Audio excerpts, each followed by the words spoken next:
دوستانی عزیز من، چخیلی که میدونه این زمان تمام جورا آوازهای کسمتیکای корейські گرفتگی. علاقه شرکت های روسیسکی نمیدونم ازبکستان سری کسمتیکای корейські را برآورده‌اند. لیکن چیزی که اوریجینال او تماما دیگه.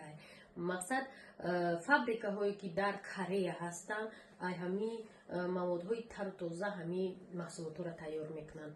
ای خیمیکاتون نه. دیگه شرکت ها اگر 1000 لینیکای корейська کسمتیکا را برآورند все равно برای корейська کسمتیکا کتی برابر شده نمیتونه. چخیلی که شکر و قورتو و تاجیک میکنه میروند در آلمان در همون کافه همجا برا بخور اما مزه شکرهای تاجیکستان نداره. دوستان عزیز باور کنید. برای همین دوستان عزیز корейська کسمتیکا را باید ای شرکت های کره بخرید. روسیسکا کسمتیکا را ای شرکت های روسیسکی قورتو و قورتو خونه تاجیکی انا و همون وقت شما لذت همون